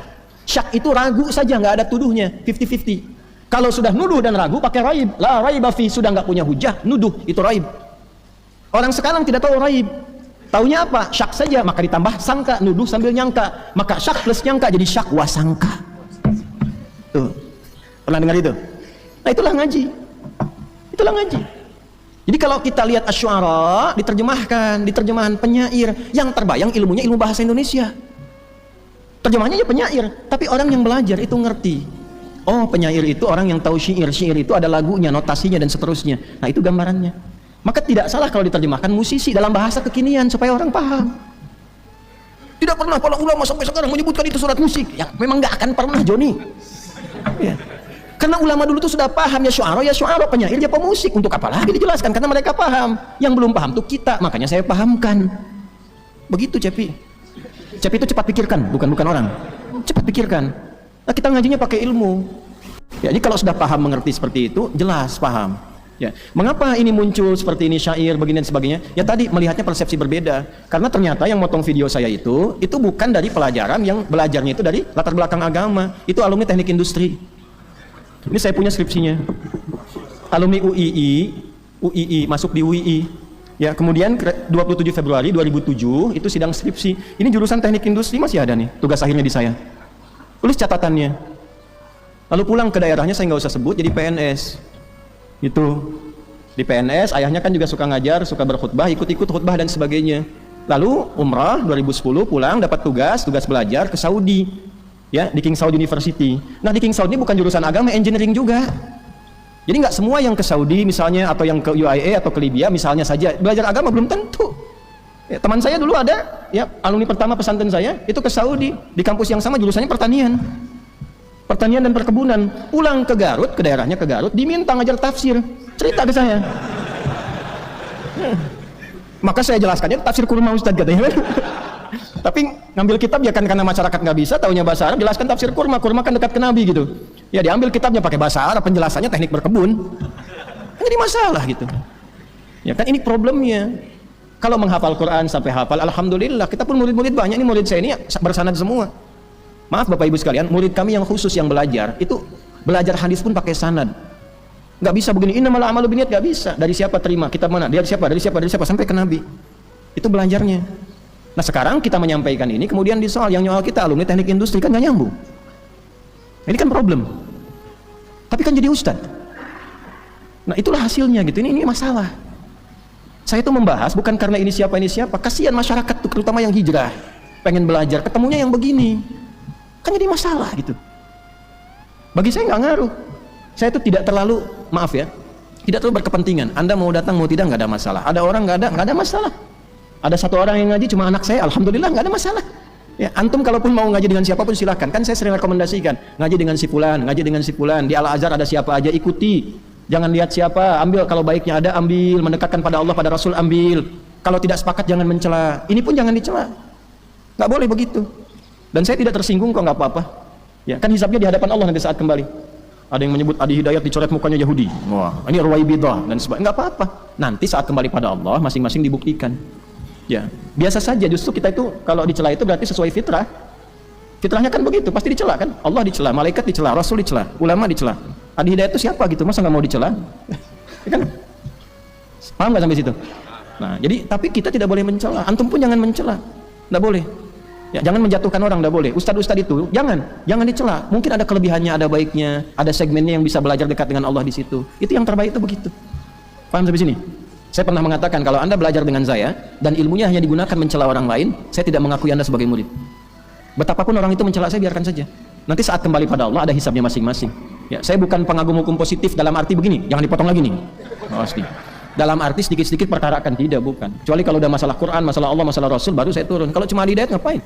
Itu kan kalau hukum positif kena semua tuh. Ya kan? Pencemaran nama baik, fitnah apa kena semua, pasalnya pun lengkap itu, bisa 6 tahun penjaranya. Ya, tapi kan untuk apa? Masa muslim satu dengan muslim yang lain bersaudara kok menjatuhkan orang? Kan tidak boleh begitu, tidak boleh. Ya. Paham sampai sini? Nah, dari sini ketika turun ayat tadi wasyu'ara ayat 224 khususnya, ya sampai ke ayat 225-nya, sebelum masuk 26 226 khususnya 227 khususnya, itu datanglah para musisi, bahasa sekarang nih. Bahasa sekarang. Kalau terjemah bahasa Indonesia para penyair, kalau bahasa Arab aslinya para syu'ara yang memang mereka itu sudah masuk Islam. Bahkan mereka banyak hijrah ke Habasyah. Ada di sekitaran Nabi, sering membela Nabi. Kalau Nabi dituduh, direndahkan, dicela, turun Hasan bin Thabit, bikin syair membela. Kalau dihantam Nabi, turun Abdullah bin Rawaha, balik membela. Turun Ka'ab bin Malik, balik membela. Mereka datang ke Nabi, ya Rasulullah, Anda kan tahu Allah Maha mengetahui profesi kami ini apa. Kami kan sama dengan mereka profesinya. Sedangkan Quran turun ayat celaan wasyu'ara'u yattabi'uhumul ghawun, banyak penyimpangan dari para musisi itu. Alam tara annahum fi kulli wadin yahimun. Kenapa enggak kamu perhatikan kadang pekerjaan mereka sia-sia? Datang cari inspirasi dulu ya, turun ke lembah macam-macam, lupa dengan keluarga, lupa dengan adab, lupa macam-macam. Yang penting dapat lirik, dapat inspirasi. Tuh. Apalagi kalau pakai alat. Kalau musisi sudah pakai alat, pakai macam-macam yang tadi itu, dibawanya ke khamriyat. Udah pasti tuh, kalau sudah pasti mabuk, pasti zina. Dulu begitu jahiliyah, saya tidak bahas yang sekarang ya. Bahas yang dulu. Kalau musisi dulu sudah bahas pakai lagu, pakai alat, pakai macam-macam ma'azif, dan kumpul-kumpul, itu sudah pasti, minum-minum itu pasti. Zina itu pasti, makanya disebut malahi. Turunlah hadis Nabi. Ya, akan ada orang yang menghalalkan sutra, pernah dengar itu? Ya, kemudian ma'azif, ujungnya ma'azif. Apa itu ma'azif? Alat-alat musik yang melalaikan yang malahi. Makanya tafsirnya ayat al-malahi gitu. Ditafsirkan ke situ, itu gabungan satu konteks, satu gabungan. Ya. Harir itu kan diharamkan, laki-laki nggak boleh pakai sutra, gitu kan? Kemudian ma'azif, kok bisa digabungkan ke situ? Zina kan jelas haram, itu dosa besar. Zina itu dosa besar.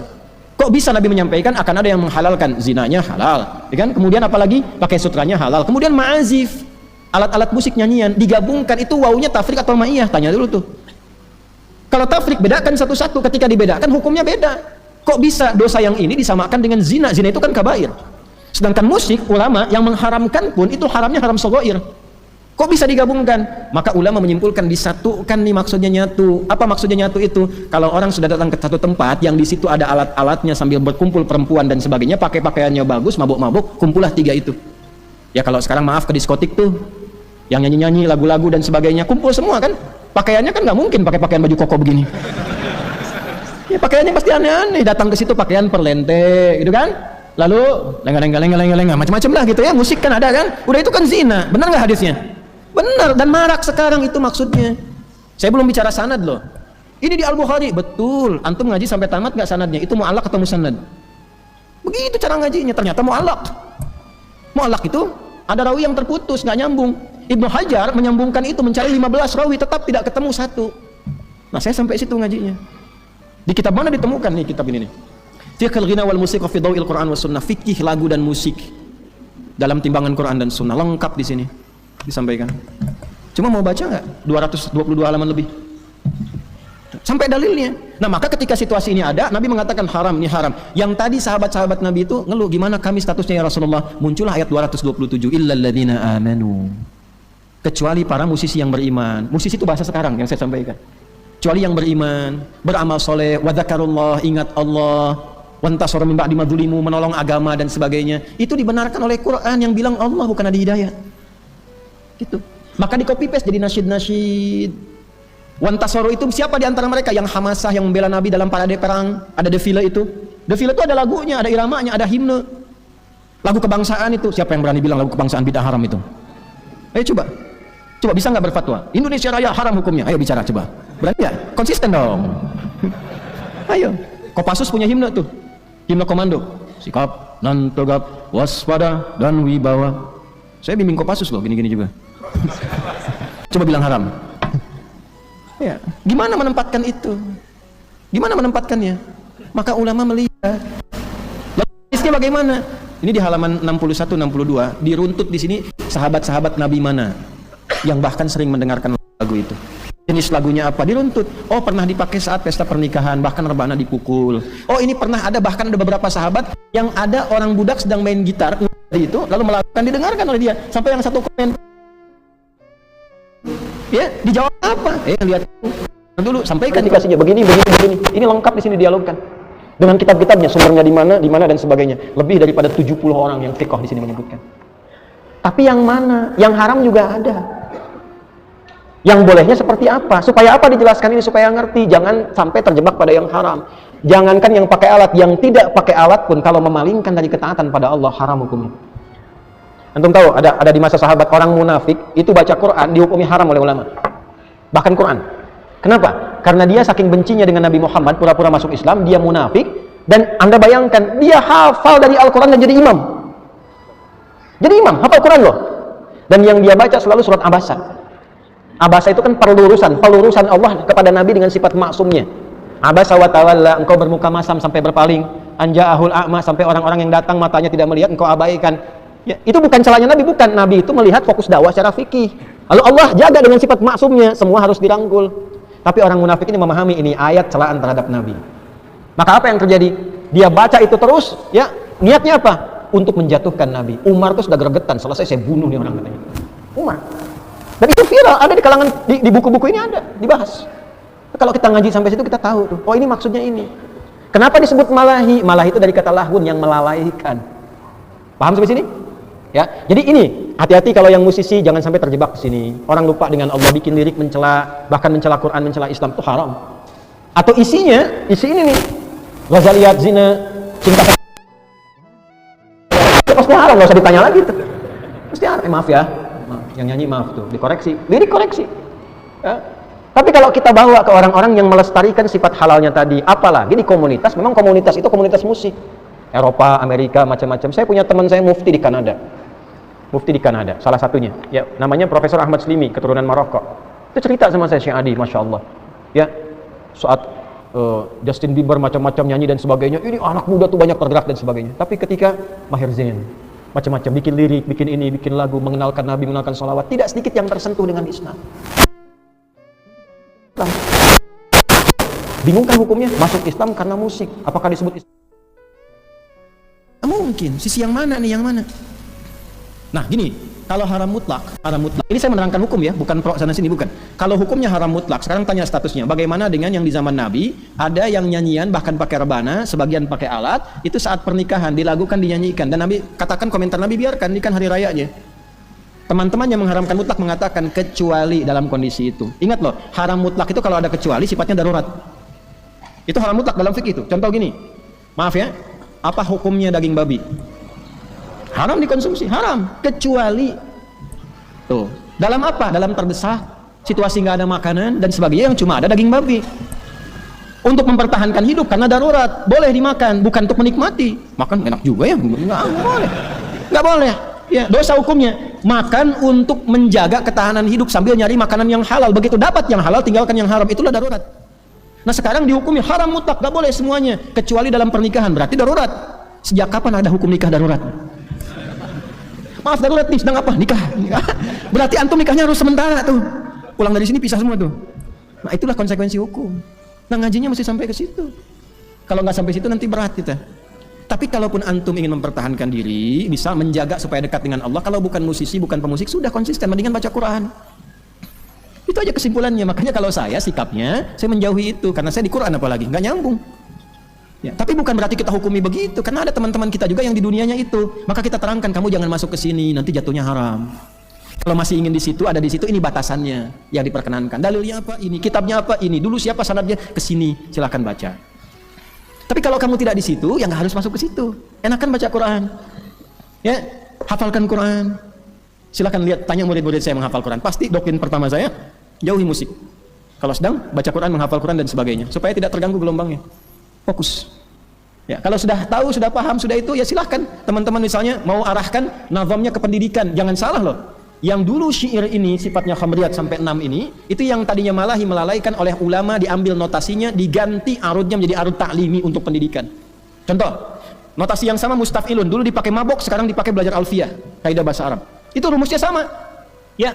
Qala Muhammadun huwa ibnu Maliki Ahmadu Rabbillah khaira maliki musalliyan ala nabiyil Mustafa wa alihil mustakmilin syarafa wa asta'inu Allah fi alfiyah maqasidun nahwi biha mahwiyah tuqarribul aqsa bil lafdin mujazi wa tabsutul badha bi wa'din munjazi wa taqtadi ridan bi ghairi suqti fa'iqatan alfiyah tabani muti wa huwa bisabqin haidun tafdila mustawjibun thana'iyal jamila wallahu yaqdi bihi batin wa firali walahu fi darajatin akhirah kalamuna lafdun mufidun kastaqim wasmun wa fi'lun thumma harfudil kalim. Haram nggak? Ayo bilang haram.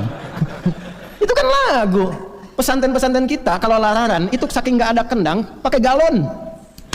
Pakai galon. Untuk apa? Menyesuaikan irama ini supaya hafal alfiyahnya. Ada alfiyah di ilmu hadis, ada. Bahkan alfiyah di qiraat sabah itu ada. Lagunya pakai apa? Pakai tawil sifatnya. Matan jazarnya itu matan, itu nazam, asalnya ada rumusan ini. Ayo yang ngaji-ngaji tajwid itu pakai nazam, pakai matan itu. Dari sini. Terus hasil dari situ ngaji Qurannya haram. Kan nggak mungkin. Nah, kita sampai situ. Nah, saya dari S1 masuk ke S2, S2-nya saya perdalam peralihan transisinya ke alfiyah. Makanya tesis kami itu Manhaj Ibnu Aqil fi Syarah Alfiyah bin Malik. Tentang alfiyah saya tulis itu S2 saya. S3-nya praktek di Quran. Apa judulnya? Al-Ilalun Nahwiyah fi tafsiri at-tahrir wa tanwir inda Muhammad Fahir bin Ashur. 30 jilid, Pak. Kami kaji Al-Quran itu 30 jilid, betul-betul 30 jilid. Mengeluarkan gramatikalnya, kaitannya, analisis ayatnya, kata-katanya dan sebagainya. Itu yang kami lakukan. Ya, nggak apa-apa, lalu antus ada perpandangan berbeda, bukan begitu, nggak apa-apa, kita hormati. Cuman yang memberikan pandangan alumni teknik industri kan jadi nggak nyambung gitu. Paham sampai sini?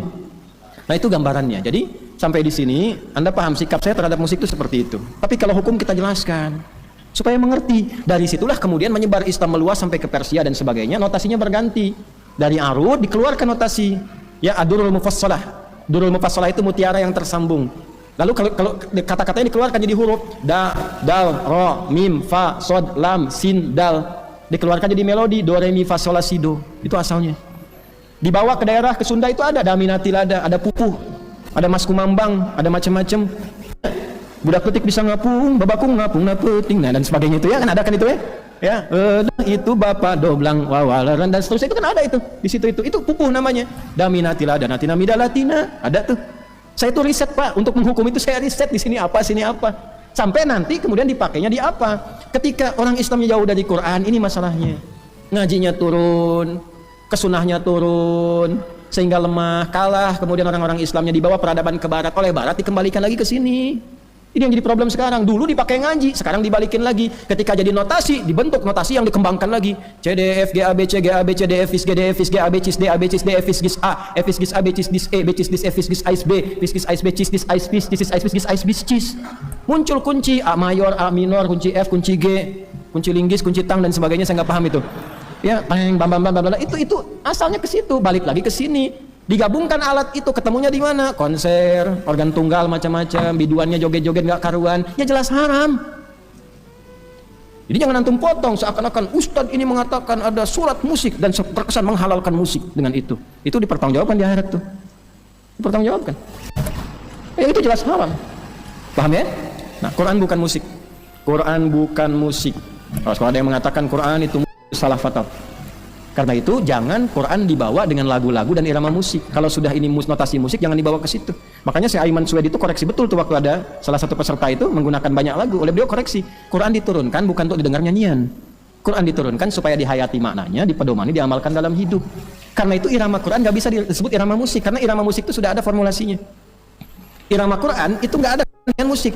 Irama Quran itu lahir secara alamiah ketika kita belajar tajwid. Dikeluarkanlah di 15 tempat di tubuh kita tempat keluarnya suara.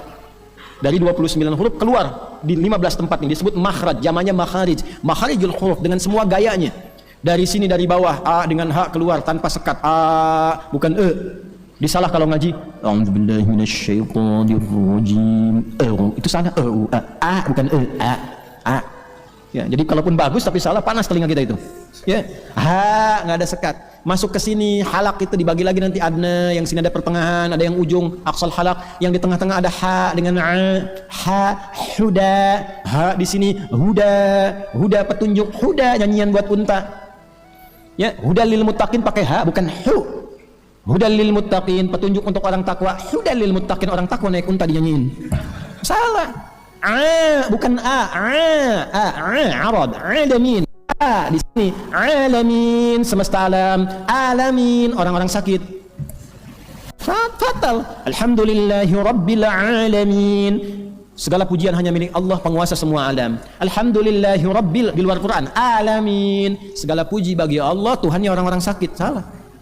Fatal. Bukan ngalamin. Nah, enggak ada. Maaf. Contoh aja. Jadi nggak bisa dipakai itu. Nah iramanya keluar apa? Itu bukan irama sebetulnya. Itu alamiah keluar dari tubuh ketika dipakai bacaan dengan tajwid. Ini baca kalau pendek maknanya begini, kalau panjang begini. Bukan karena lagu, nggak ada hubungan sama lagu. Sebab kalau dibaca pendek makna berubah. Harus panjang bacanya. Ya. Fataha pendek. Fataha beda sedikit sudah beda. Ya. Fataha buka. Fataha saling buka sudah lain. Makanya mesti baca mad, panjangin mad. Pak Imad, bapak panjang tuh. Ya, mad. Kapan berhenti waqaf? Kapan nyambung wasal? Kalau nggak berhenti nyambung mana? Salah. Jadi bukan karena irama.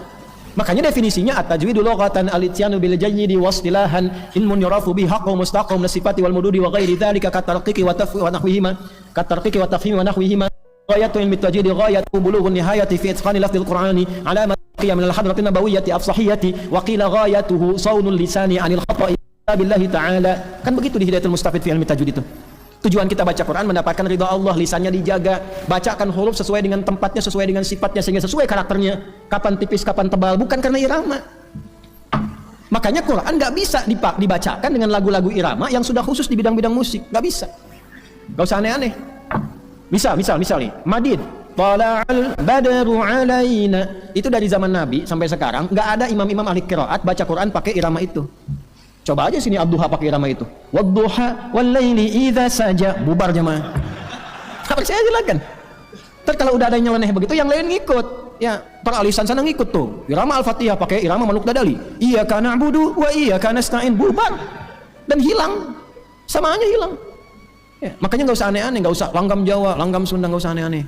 Quran tuh baca dengan tajwid selesai. Jangan ikutkan Quran ke lagu, ikutkan ke tajwid. Lagu bagus, tajwid salah. Itu kami tuh nestapa dengarnya itu. Capek kita.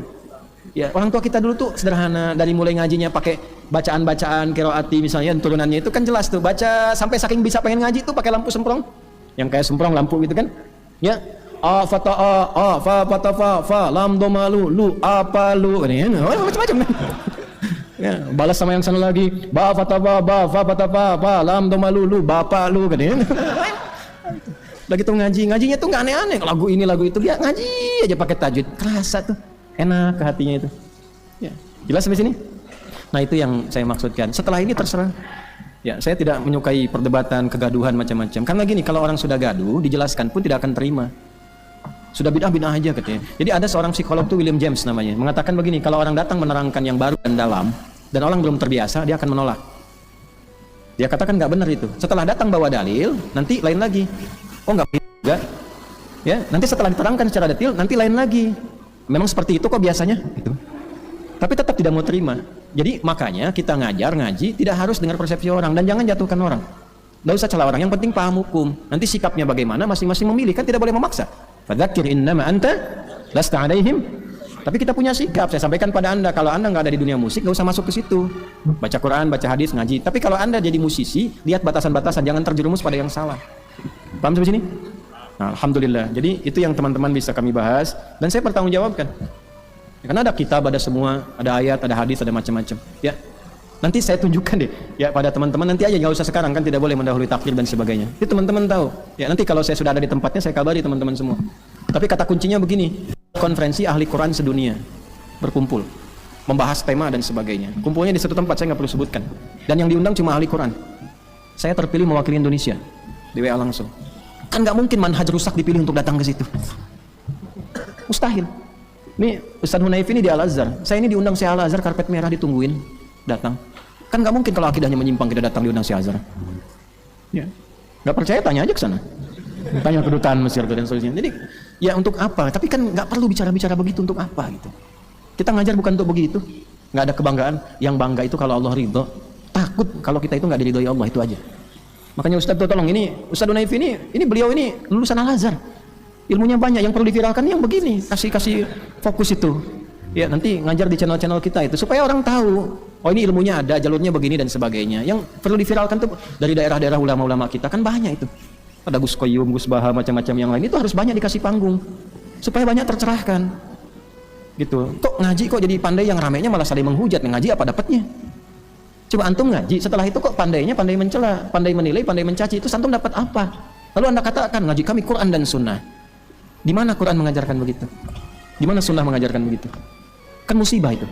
Yang kasihan tuh yang awam-awam baru pengen belajar, ketemunya yang begitu. Kan kasihan gitu.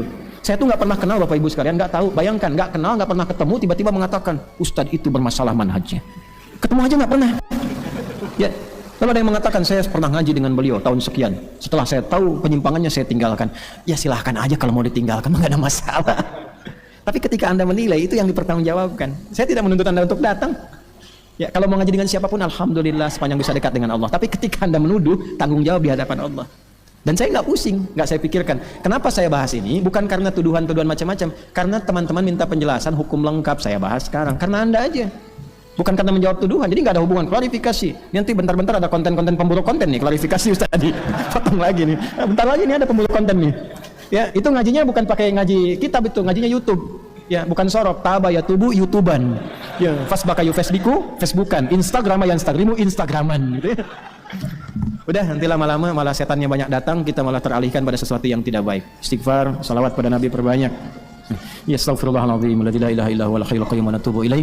Allahumma taqabbal minna innaka antas samiul alim wa tub alaina innaka antat tawwabur rahim. Allahumma ya tawwab fir lana la tad'a lana fi maqamina hadha dhanban illa ghafartah wa la hamman illa farajtah wa la daynan illa qadaytah wa la 'asiran illa yassartah wa la hajatan min hawaijid dunya wal akhirati fiha lak ridwan wa fiha lana as-salah illa qadaytaha ya arhamar rahimin. Rabbana atina fid dunya hasanah wa fil akhirati hasanah wa qina adzabannar. Wa sallallahu ala sayyidina Muhammad wa ala alihi wa sahbihi ajma'in. Wa akhiru da'wana subhanakallahumma rabbana wa bihamdika nashhadu an la ilaha illa anta nastaghfiruka wa natubu ilaik. Alhamdulillahi rabbil alamin.